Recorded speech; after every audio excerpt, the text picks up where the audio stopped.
Good morning and welcome again to this part of the service from the boot and printer room, I think we're calling it these days. As you know, we are continuing with our recorded services for the moment, but we are also now again meeting in person in the chapel at 11:15 on a Sunday morning. And if you're able to get to that and able to feel safe in coming to that, then we do encourage you to meet with us and join with us on a Sunday morning. But if you can't, you can't.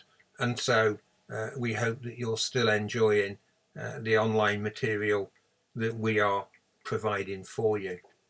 Now, this is our third and definitely our final week in Proverbs chapter 3. So far, we've looked at the 6 keys to a good life, and we've looked at the subject of God's wisdom and the benefit that we can derive from that. And today, we're going to look at 6 negatives for a wise life. And you remember we talked a little bit about the symmetry of this chapter, 6 keys to a good life at the beginning, and 6 negatives for a wise life at the end. And I'm just going to read for us from Proverbs chapter 3, beginning at verse 25. Have no fear of sudden disaster, or of the ruin that overtakes the wicked. For the Lord will be at your side, and will keep your foot from being snared. Do not withhold good from those to whom it is due, when it is in your power to act. Do not say to your neighbour, come back tomorrow and I'll give it to you, when you already have it with you. Do not plot harm against your neighbour who lives trustfully near you. Do not accuse anyone for no reason when they have done you no harm. Do not envy the violent or choose any of their ways. For the Lord detests the perverse, but takes the upright into his confidence. The Lord's curse is on the house of the wicked, but he blesses the home of the righteous. He mocks proud mockers, but shows favour to the humble and oppressed. The wise inherit honour, but fools get only shame. We often talk, don't we, about sins of omission, the things, good things that we should have done that we don't do. But maybe we need to talk a little more sometimes about the virtues of omission, not doing those things that we should not do. And that's what Solomon is teaching us about here. Now, it's not fashionable these days to talk in Christian terms about what people should not do. But this is not just teaching for Christians, to be honest. This is not just our truth. It is God's truth given to us via Solomon and handed down to us through the scriptures. So, what does Solomon have to tell us? Well, it's just worth noting that from verse 27 onwards, this chapter of Proverbs starts to take much more the form of Proverbs that we associate with the title of the book, short, pithy statements that have a very clear moral to them and give a very clear indication of what we should and should not be doing. But let's look at our 6 negatives for a wise life, beginning with the first one in verse 25. Have no fear of sudden disaster or the ruin that overtakes the wicked, for the Lord will be at your side and will keep your foot from being snared. Now, the first part of that is quite straightforward. Do not be afraid or have no fear of sudden disaster. The second part is a bit more complicated because as we look at different translations of this verse, they read somewhat differently. So some, like the NIV version that we've just read, say ruin like the wicked. But others read ruin by the wicked. And some actually try and have it both ways and leave it unclear. Now, as we look into this, we might think that one of those translations has a more earthly context and one of them has a more heavenly context. And I'm going to leave it with you to mull that over and to see what conclusion you arrive at. But whether it's ruin like the wicked or ruin by the wicked, Solomon tells us to have no fear. Now, it's sometimes a nasty, dangerous world that we live in, is it not? Well, how then does God keep us from harm? Well, two thoughts here. First of all, we need to follow, as we've said already, Solomon's precepts and to live godly lives, and that will certainly do a lot for our good health. But also, we actually need to keep away from troubled and bad relationships as much as we can, and we need to keep away from dangerous people as much as we can. It is true that there are certain places and certain activities where if you're associated with them, then that will be bringing you into contact with people who are dangerous, if not for your physical health, then for your spiritual health. Now, we can't always avoid the world. We can't always avoid people who might be harmful to our spiritual health. But we need to strive to make sure that we keep as far away from those things that would do us spiritual damage as we can. And also, of course, as Jesus says in Matthew chapter 10 and verse 28, do not be afraid of those who kill the body, but cannot kill the soul. Rather, be afraid of the one who can destroy both soul and body in hell. You know, God, above all, is the sovereign protector of our souls. And in that context, heavenly ruin here would be literally hellish. And so don't fear sudden disaster, particularly in this world, because God will protect us. And all right, if we're in the path of a tidal wave, God may not pluck us out of the path of that tidal wave. If we're on the side of a mountain and it suddenly erupts into a volcano, God may not keep us safe from that volcano. But Jesus said, you know, what you need to protect is your soul.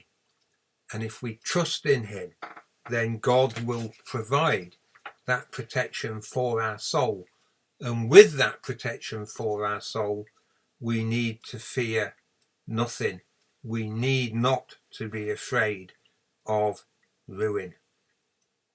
Nothing that befalls us in this world can take away our heavenly blessing.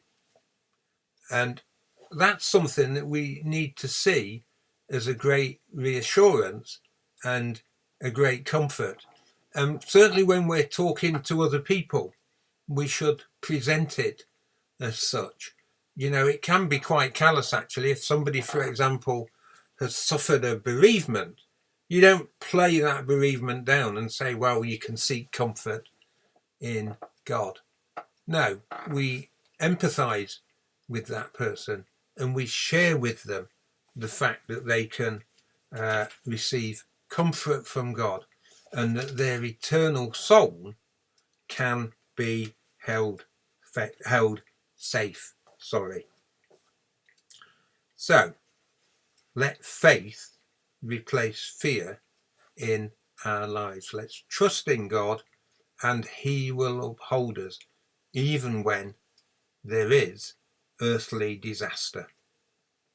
Secondly, and we're getting on to very practical advice here, Solomon says, do not withhold good from those to whom it is due. especially, as we'll see, when we owe something to somebody and we actually have it with us. And Solomon here is actually writing about practical honesty and care, isn't he? You know, quite often the Old Testament is written up as being harsh and legalistic and judgmental, and the New Testament is contrasted to that as being something that's about love and goodness and kindness. But we find those things in the Old Testament as well. Solomon here is giving very practical instructions that don't benefit the person he's giving the instruction to in a material sense. They benefit other people. But Solomon says, no, you must do good because it is good to do good, and it is good to do right. Let's just have a look at 1 John chapter 3 and verse 17, which I think says something interesting here. If anyone has material possessions and sees his brother in need but has no pity on him, how can the love of God be in him? And we see there, don't we, that great letter of love that John wrote, again, extending this principle. Even if you don't owe it and somebody is in desperate need, then you should be providing what you have in order to meet that need. We also have another reference in the New Testament, Romans chapter 13 and verse 8. Let no debt remain outstanding except the continuing debt to love one another. So that's a debt we can never repay in full, to love one another. But when we can repay, as we should repay, then we need to do that. So do not withhold doing good, and do not avoid paying a debt. Now, just to add to that, Solomon emphasizes this by saying, do not say to your neighbor, come back tomorrow and I'll give it to you. Now, we all procrastinate at times, don't we? We all put things off. We all find things more trouble to do now than we really want to take. And so we say, oh, I'll do it tomorrow. But actually, when it comes to doing good, when it comes to doing right, Solomon says, do it now. When it is in your power to do it today, do it today. Too often, delay is a cover for selfishness, perhaps a secret hope that the matter will be forgotten. But you know, we may not have another opportunity to do the good that we need to do. Procrastination in doing the right thing is a sin and needs to be avoided. I was reminded of that parable in the New Testament of the man who is going to build bigger barns and do more tomorrow. That's how he's going to spend his wealth. And yet in the parable he's told, your life will be taken from you tonight. And so we need to think about that. We shouldn't be putting off the good things that we should do. Something else that we need not to do is to devise evil or plot harm. Verse 29 says this, do not plot harm against your neighbour who lives trustfully near you. Now, again, we might think, well, I'm not Dr. Evil. I don't sit planning and plotting harm towards other people. But, you know, there are occasions when we do. There are times when we're motivated less by doing what is right and less by our own interests than we are by thwarting the interests of other people. And Solomon adds to this and says it makes it specific to a neighbour. A neighbour expects you to be neighbourly, and rightly so. So the implication here is that there is an element of trust.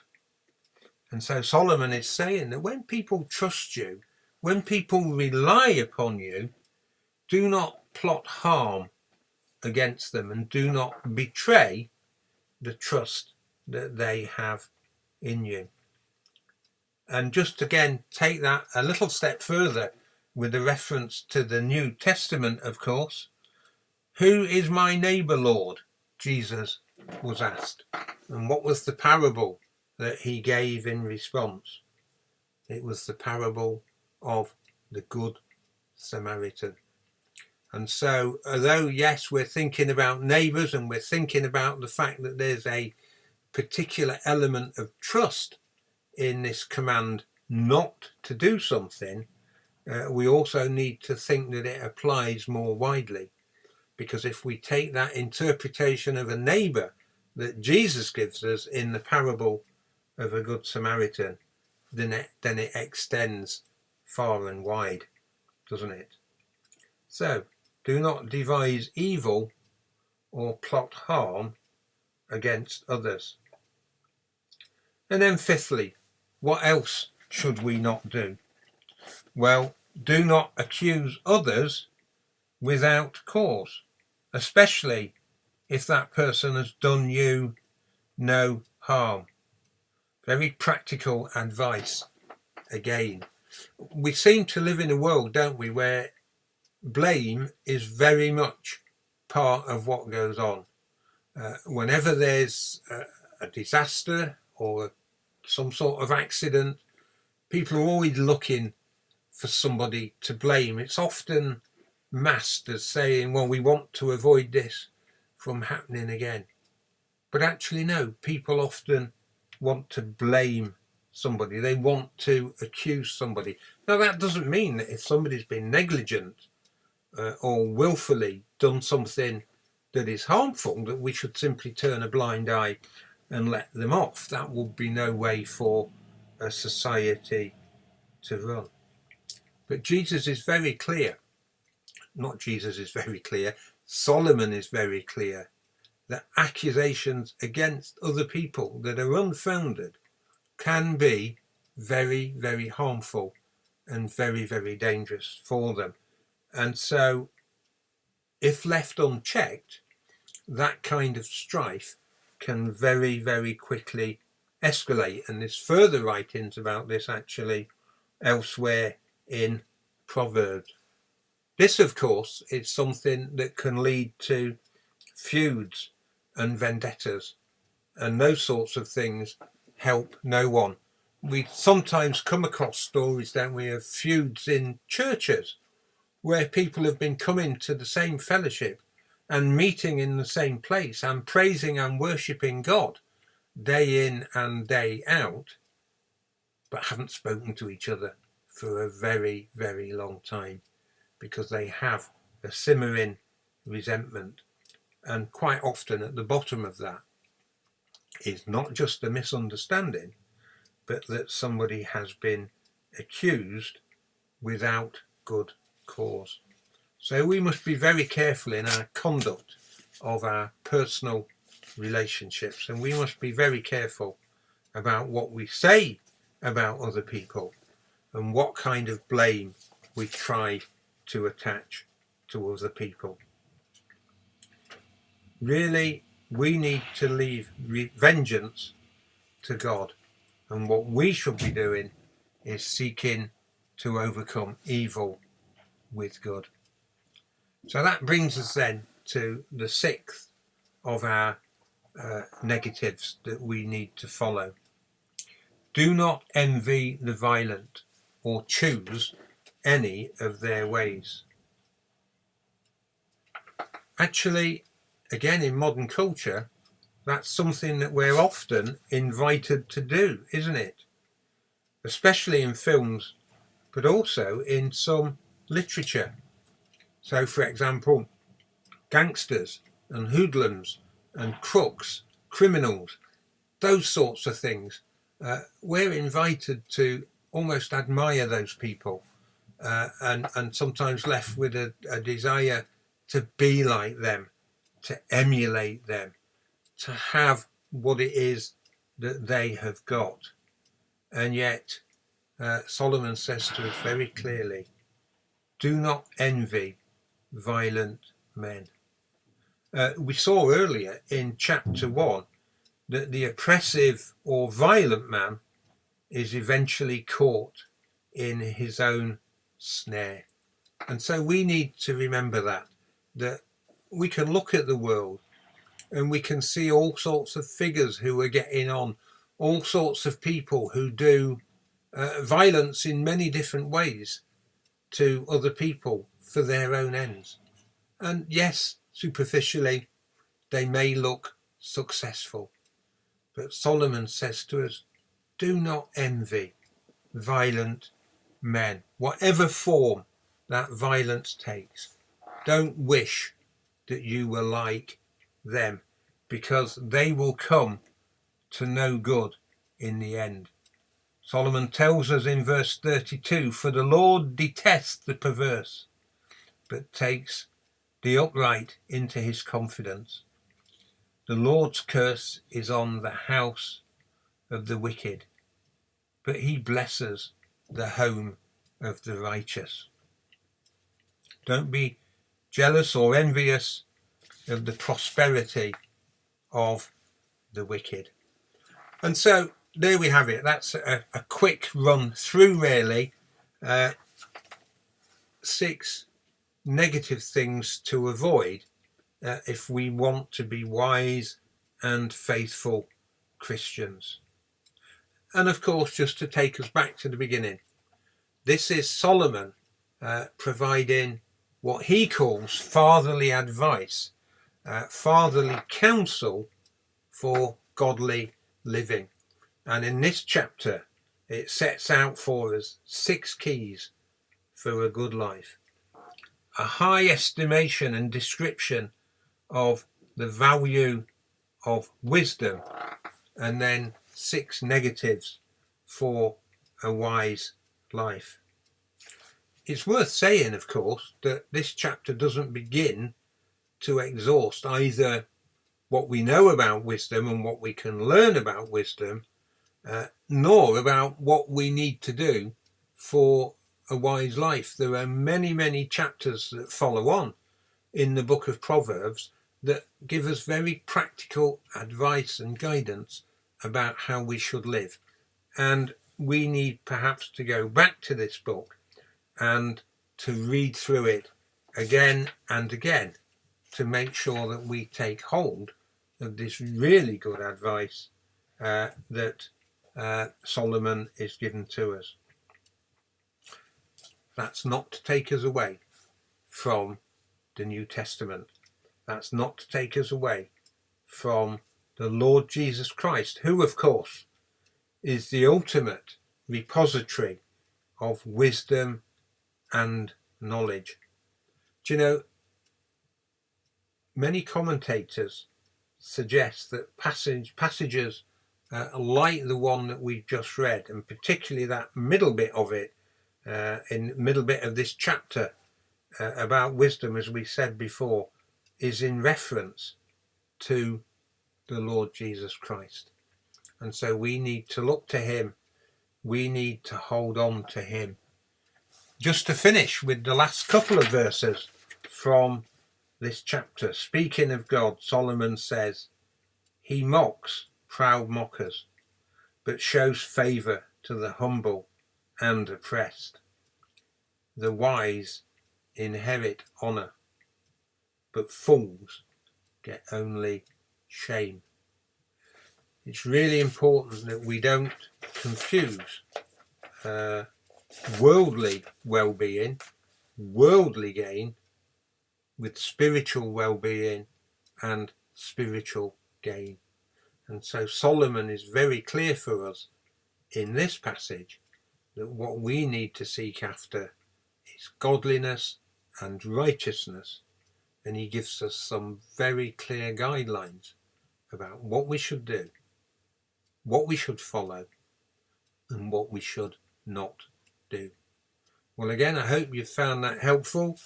Next week, as we approach Easter, we're going to be in the Gospels. Until then, may God bless you and keep you close to him.